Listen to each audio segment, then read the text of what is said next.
I thought a fake DNA test would humble my racist dad. Instead, it exposed a secret that couldn't stay buried.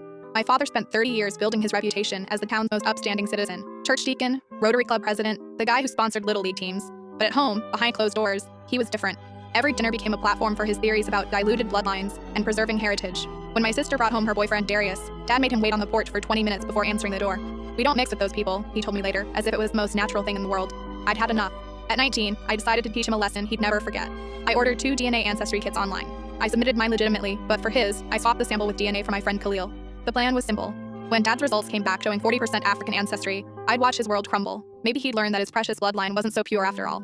3 weeks later, both results arrived. I opened them together at Sunday dinner, making a big show of it. "Look, Dad," I said, sliding his envelope across the table. "I got us both tested. Isn't genealogy fascinating?" He opened it, already looking smug about what he expected to find. Generations of European heritage proving his superiority. His face went pale as he read, then something I'd never seen before, genuine fear. But he didn't explode like I expected. Instead, he carefully folded the paper and excused himself to his study. My mother followed him, worry creasing her forehead. I felt victorious for about 10 minutes. Then I heard my mother screaming. I found them in the study, my mother sobbing against the desk, while Dad sat frozen, staring at nothing. "Tell her," my mother choked out. "Tell her what you did." My father's voice was hollow. "Those results. They're not fake, are they?" My stomach dropped. "What do you mean?" He pulled out a photo from his desk drawer, yellowed and creased, showing a young black woman holding a baby.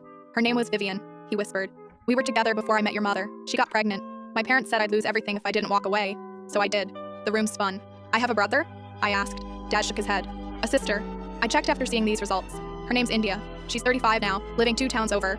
I've been sending money anonymously for years, trying to, ease my guilt." My mother looked at me with devastation in her eyes. "You knew about this test. You did something to it, didn't you?" I couldn't speak, couldn't move. My prank had detonated a bomb I never knew existed.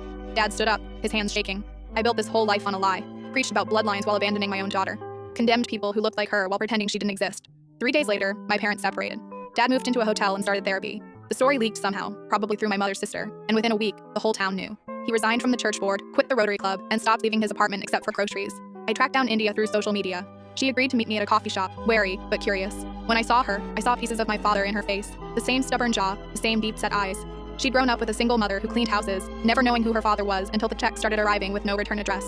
"I spent my whole childhood wondering if I was worth knowing," she told me quietly. I told her everything, about the test, the prank, the explosion it caused. She listened without interrupting. When I finished, she looked at me with exhaustion beyond her years. "You wanted to punish him," she said. "But you know what? I'm tired of being the secret that punishes people." She left before finishing her coffee. I haven't heard from her since. My father reached out to her directly last month. She blocked him. Now I live with the knowledge that my stupid prank didn't humble my racist father. It just added another layer of pain to the daughter he'd already abandoned. The irony isn't lost on me. I wanted to prove that bloodlines don't determine worth, but I ended up making someone feel worthless all over again.